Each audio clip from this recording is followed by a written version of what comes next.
Hello, this is Orlando Mayor Buddy Dyer. Welcome home. Soar into tower. We are ready for takeoff.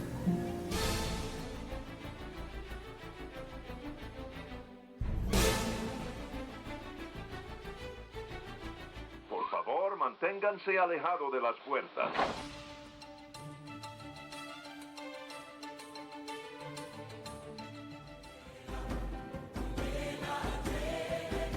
Hey, it's Amy from DVC Clubhouse. Hey Clubbers, it's Scott from DVC Clubhouse.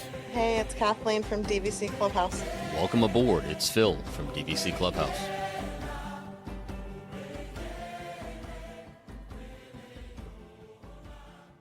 Arg, mateys.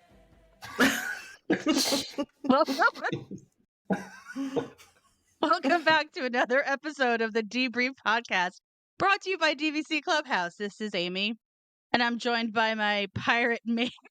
I Phil, can't believe you Scott, just and did that. It was like you were Kathleen. gearing up for something, and I didn't know what it was going to be, and you opened with that. Hey, guys. Oh, I'm sorry. Hi guys. Oh, welcome aboard, guys. Takes on a whole new meaning tonight. You know it does. I Make couldn't you help walk it. the I plank. couldn't. Oh, dear God. I couldn't help myself. I mean, Please the try. opportunity was just right there. It was right there. So welcome That everybody. was And so in case awful. it was so awful, but so good. It was It was good. Yeah, so I'll awful give you that that. it was good. It transcended bad over to good I was again. caught off guard by that, and I'm rarely caught off guard. Like, I looked up, like, what is happening right now? So, in case you haven't figured it out already, listeners, we are going to be talking about Beak and Barrel tonight because today, or whenever it is that you are listening, because Kathleen and Scott are going tomorrow.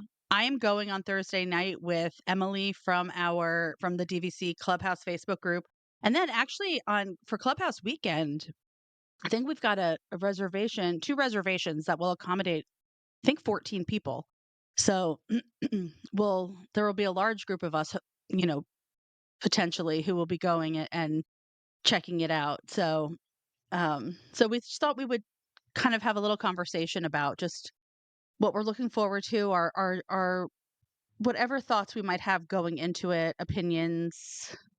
That's Okay. about And it. in full disclosure, we're all just looking at the menu now, so we're Yeah. just going to wing it.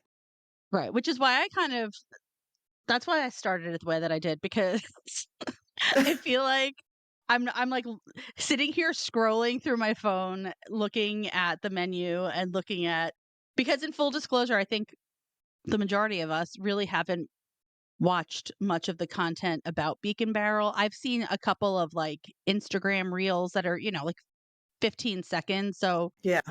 overall, and also I think Cindy from the Facebook group went, and she texted me and she said that it was great. She thinks that it was so awesome. Said that they like hit it out of the park. They totally nailed the theming. So that was some feedback that I got firsthand from somebody. But other than that, I've scrolling through the menu right now is like the first time I even really looked at what they with really like any really attention to the details of it. Right. But I am looking forward to going to it because I mean, I think that, as somebody who, as we've discussed on this podcast ad nauseum, Pirates is my favorite Disney World ride, my favorite, Disney attraction. And so this just feels like an extension of that, and it feels like a natural extension of it. So I'm really looking forward to it. Less so for the overpriced drinks, more so for the theming and to see how they've brought the Pirates theming into the Beak and Barrel. Just be honest. This is just all because you're a sassy wench at heart. Did you not hear how I opened it? That was my sassy wench coming out. I so badly just want to say, from the ride, strike your feathers, dearie. When we went on right after, little tangent here, we went on the ride right after they changed it over from the auction scene to Red being a pirate. They hadn't gotten the audio synced yet, and there were still some issues. And it was the most awkward thing ever because the pirate captain said, "Show him your flock. And there was like this 4-second hesitation between the two. And we just burst out laughing because they clearly hadn't gotten it right. And it sounded like the pirate was feeling all awkward and sexist by telling Red to do that. It was fantastic. Yeah. I'm looking forward to the theming. Like Amy said, I haven't really seen anything. I haven't watched anything other than like a few Instagram reels. Well, coming from Cindy, being a Disneyland purist, they knock everything out of the park with theming. So for her to say that they absolutely nailed it gives me a little bit of hope. And from what I've read, the one thing, people can complain about the overpriced drinks, but everybody has agreed that the theming is a 10 out of 10. That's a Look, when plus. you've got a pirate named Rummy, you've already got a solid foundation upon which to build an entertaining lounge. Well, and I mean, clearly this thing has been highly anticipated. Trying to get a reservation was like, making a commitment. Oh yeah. Like once you were able to finally make reservations, because it completely froze up the system for like 36 hours after they said you could make reservations. There were people outraged across the internet when it turned out, no, we lied. You can't really get them today. Well, and they kept pushing it back. So Yeah, people they did. kept going on. Yeah. So like that was, I mean, to work in Disney, I mean, I do feel for these people because it's like these systems just get overloaded by overzealous fans who want to be among the first to experience something. And so everyone was logging on. And I mean, people were just grabbing whatever they could get, even if they weren't going to be on vacation then. They were just grabbing it because it was there. And then all of a sudden, That's pretty much every Disney event. I mean, look at a Run Disney. I want to turn Run Disney registrations into like Mad Max and Thunderdome. Like, two people enter, one person leaves. Like, we need to be able to go into the cage and fight over some of these reservations just to make it interesting, because everything they do, it astounds me that Disney to this point has not figured out how to handle the crush of fans on these things.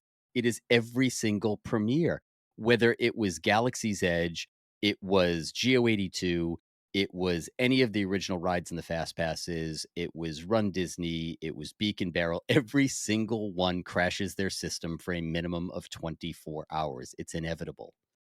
Moonlight Magic. Yeah. I mean, people are still fighting over the reservations for it. I see posts all the time. Oh, they just opened up. And it could be posted and like 10 minutes later, everything's gone. yeah, well, that's the craziness of being a Disney fan in the age of social media is word gets out and there's Mhm. no time between, if you don't act immediately, then you miss out. And especially that you have these, dining watcher websites that are also, sending people notifications. So it really is like you have to be quick. And in some cases, it's like you have minutes, if not seconds, to act on something becoming available because you're competing with thousands and thousands. Arr, she froze. So I want to look at the menu real quick, and I just pulled it up and I started laughing almost immediately. So I look at From the Galley. It's all small plates. So clearly they want you in, they want you to have something, get your drinks, and get out. They're turning tables quickly, very quickly, which we've seen them do in the past. But something else struck me. Island provisions, plantain chips, blue corn tortillas, and toasted flatbread. Cook's corn griddle cakes, warm corn cakes stuffed with cheese. Cook's corn griddle cakes with roasted corn and poblano peppers, warm corn cakes stuffed with melted cheese. Crocken's Catch, octopus tentacles marinated in lemon and lime juice. Are you guys sensing a theme here? Because I started laughing almost immediately when I saw what was on the small plates. Nobody else is catching this? So Nope. plantain chips, tortillas, and corn cakes. Come in, get your 2 drinks, get some of these toasted bread and corn cakes in your stomach to soak up that alcohol as fast as possible and then go back in the park. All of this is almost specifically designed to soak up the alcohol as quickly as humanly possible. No drunk pirates in Magic Kingdom. I think they're walking kind of a narrow line here. I think it's similar to when Oga's when Oga's first opened, I mean, they just had it's like they have to have some food on the menu because they're serving alcohol. So they're putting something that's quick and easy that somebody can nosh on, and then, they don't want you sitting down and having like a full-on meal. They want you to have something that you're going to nosh on so that you have something they can say that they served some food with the alcohol. And I mean, here you've got what is it, a 2-drink max or 45 minutes, I guess, whichever one comes first. So they want to make sure that you're going to have something that you can be done with and probably that they can prepare quickly. That's the other thing. It's like this is something that's going to be probably pre-plated that they're going to bring out almost immediately. So you're in, you're out. And I mean, honestly, like I'm not there for the food. I'm there for the ambiance. I'll, probably get a drink and spend most of the time just looking around, Just taking it all interacting in. with Rummy. Are you guys going to play the part? Are you going to dress the part, play the part? Because they say you can go in and you can actually interact if you'd like. I'm wearing my eye patch. I mean, I have pirate ears, and I mean, I could wear one of my Disney Cruise Line pirate shirts. I was gonna say I have a whole pirate outfit from But Pirate Night. other than that, I might wear my pirate ears. But Well, I'll have all of my pirate stuff packed because we're going on the cruise the next day. So I'm going to have my pirate stuff packed for pirate night on the cruise. So, Come Yeah. on, you got to do it. well, you know what I'm going to do? I'm going to do it. And then I'm going to take a little video of me saying "Arg matey." Oh, please, please, Arg, please, please, please. Arg matey. What is the octopus dish? Because I'm looking at a picture of it. That's a drink. That's a drink? That's not a drink. That's one of the snacks. That's Oh, one really? of the Is that the small Kraken's catch, yeah, the that's- octopus tentacles? It's basically just the tentacle part of calamari. Oh, wow, does that look nasty? So, are they enforcing the 2-limit drink? I haven't heard anything. I've heard they are. They are Oh, okay. turning you around quickly because they've got What? more people trying to pile in than they can handle. So as long as this is hot and in demand, Yeah. I think you're going to find the same thing as Oga's. Like we don't even provide stools for you to sit on because we don't want you loitering. Stand at this table, have your drink, give us your money, and get out. Yep. I like octopus, but Magic Kingdom is not some place where I think I would be ordering octopus. Especially looking like that. Yeah, that doesn't look pretty. What is in that? There's like a cup of orange foam with an octopus tentacle hanging out of it with green, what is that? Like olives? It looks like olives. On the- Yeah, it's pepper almond foam with olives, bell peppers, and Ugh. avocado. Ugh. Are you getting that? You No, lost me I'm at probably not almond going to foam. get any food there. No. I'm not going to get food. I'm going to get, like I said, I'm going to get a drink or two, look around, and be on my merry way and eat someplace else.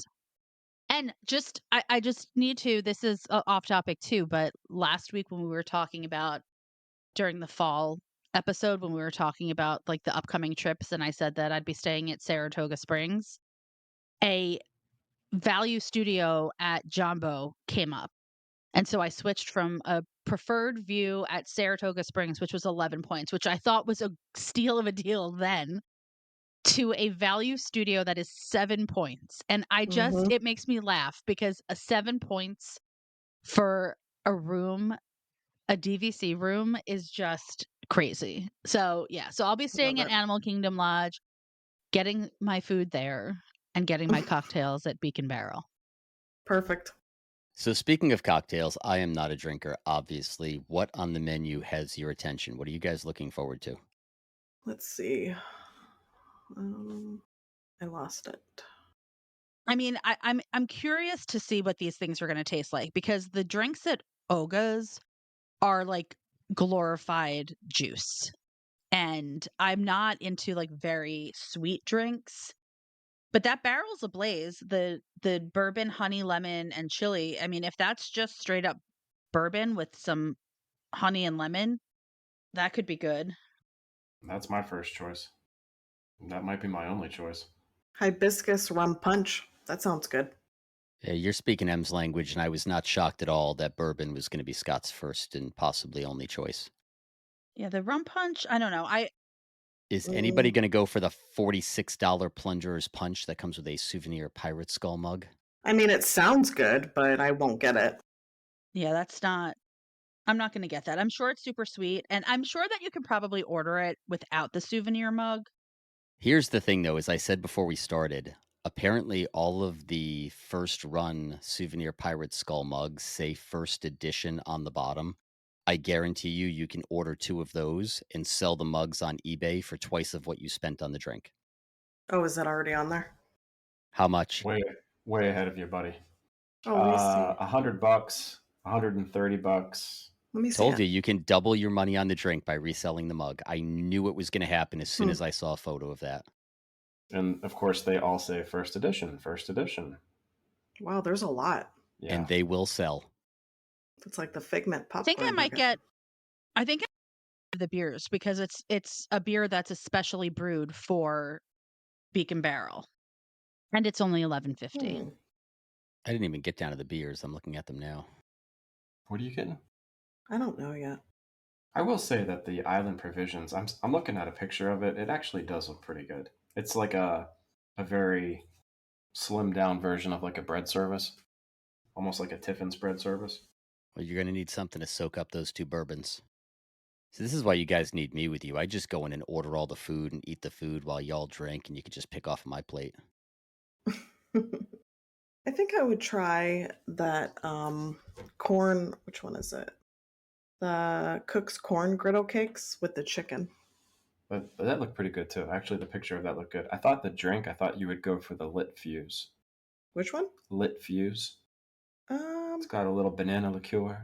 I was going to say, let me see if I can butcher this. Los Siete Oh yeah. Misterios Doba Ye Mezcal, Tempest Fugit Cream de Banana Liqueur, Coconut Water Lime Juice, and Hella Cocktail Company Smoked Chili Bitters. I feel like maybe Hmm. we'd lose Kathleen on the smoked chili bitters. Well, and also the Possibly. mezcal. I don't think that you're a mezcal Yeah. person, No. but you know which one looks kind of good is the port of call. I actually saw that and thought of you because it's just dry gin, ruby port, lemon juice, and spiced cranberry. I was surprised you didn't go toward that one. I've I gone like out with gin you too. guys enough that I kind of can guess what your drink choices are going to be. Yeah, I like gin. Yeah, if I were to get a cocktail, that would be my choice. Is the port of call. And I can't believe you didn't take the opportunity to say margarita just because it was on the menu. Salty Seas Margarita. I mean, Sounds good those too. non-alcoholic drinks sound good too. Where I can't find the non-alcoholic ones. Oh, right So the there. Cursed above Treasure, the- an indulgent blend of coconut milk and cookie crumbs topped with vanilla foam and pirate's gold. Yum. And the Treasure That's not for Trove, me. a mysterious, how do you pronounce this? Ube? I don't know. Ube. Lemon Ube. and coconut. There you go. Amy's got it. A mysterious ube, lemon, and coconut concoction served with a vanilla cake plank, chocolate cannonball, and golden caramel popcorn. Ooh, speaking of Mm, sweet. that sounds good too. Hmm. In case anybody's wondering, ube is like a starchy kind of like root vegetable that's grown in the Philippines, It's a purple yam. and it gives like a purple color to everything that it touches. So it's become very popular, I think, because of the purple color. How do you know Mm. this stuff? Did you Ooh, just watch I a don't know. documentary on ube one day? Like, how does this even happen? No, because ube. it's all the get ube coffee. Like there's just ube flavored stuff. Like it's trendy right now. So you see it pop up a bunch. That's why I didn't know. I'm just not trendy. I haven't been trendy in 20 years. Ube ice cream? Hmm. It looks like that dude from McDonald's a long time ago. It looks like poi. Grimace. Oh, I miss Grimace. It looks like what? It's called poi. Poi? Have it in Hawaii. Boy, I Hawaii? know. Okay. Looks I like, mean, I don't think it tastes. It probably doesn't taste like it, Looks but like it purple reminds me of it. well, now I All have right, to try Amy, the ube. I just want to point out that there are 3 wines, and it does say glass above each of them. So you might have half a shot here. It does not say cup; it says glass. Well, I'll have to eye the glassware before I order to see if it's acceptable. You know it's going to come back with 1 star regardless because she saw wine in Plastic a cup. cup. Well, that the Chakalaka Spice Road blend is they serve that at Spice Road table in Epcot, and they serve it at Animal Kingdom Lodge, and I think at Nomad Lounge. So I've had that red wine. They sell that also at Victoria Falls Lounge. I think that's like one of like the standard red wines you can get at any of the Animal Kingdom Lodge wherever they serve wine. And then the others, I think one looked like a Portuguese white. Is that right? Am I remembering Yeah. correctly? Yeah, Vino Yeah. Verde. Yeah, and then a Prosecco. Yeah. All the Chakalaka. 7 Cs. You did it too. I want to say it too. Can I say it? Chakalaka.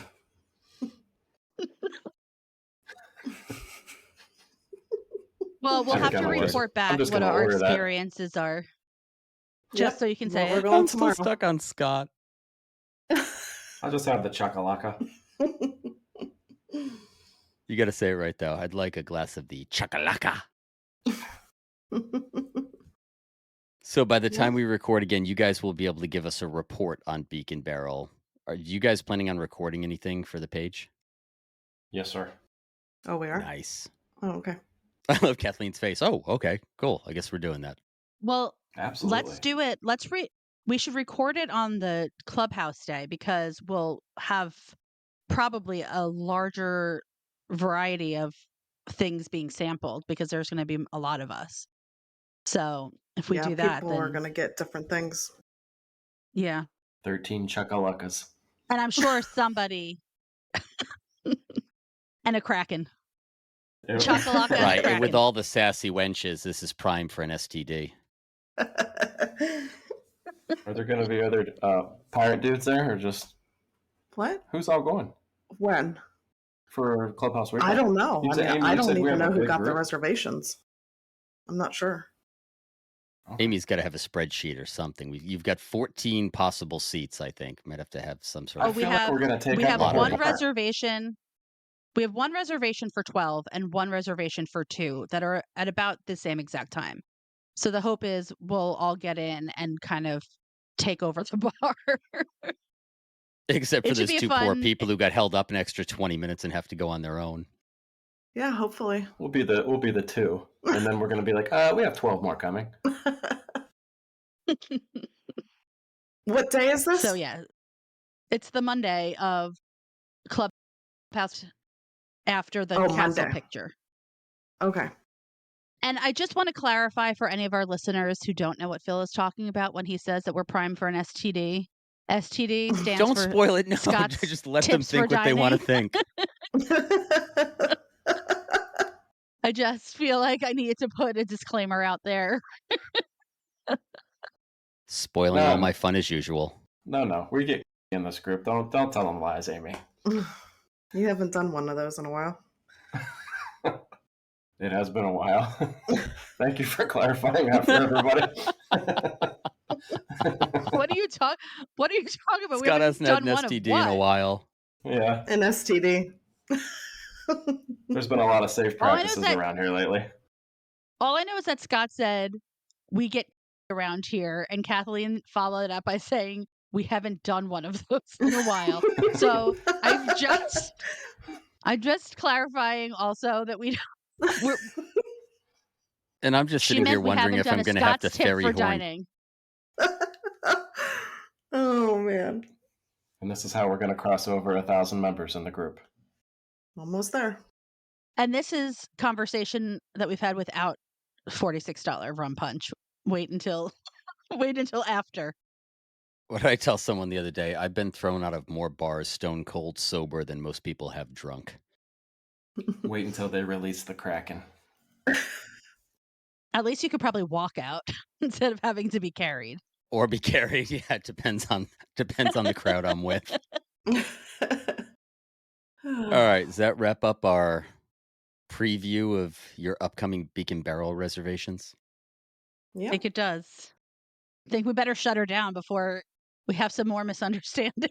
No kidding. It's kind of important, I think, to give everyone a peek behind the curtain. We have tried to have planned out podcast episodes where there's notes and we've talked about it ahead of time, and those never go as well. 99.8% of the time, we all hop on, we look at each other on screen and go, so what are we talking about tonight? And this is the inevitable result.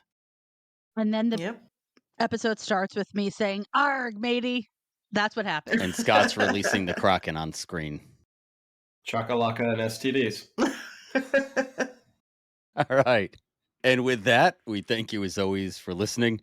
If you get it on over to Apple Podcast, give us a like, a 5-star review. We would appreciate it. Amy? And you can find us on Facebook at DVC Clubhouse, where you can learn more about STDs. You can find us on YouTube, where you can watch STDs. And we're also on Instagram and TikTok. And until next time, we'll DVC you real soon. Bye, guys. Bye, guys. See you guys. And so our journey comes to an end. Oh, no, please, can't we go back to page 1 and do it all over again? Started this thing together, and that's how we'll finish it. Because that, my friends, is where the magic lives.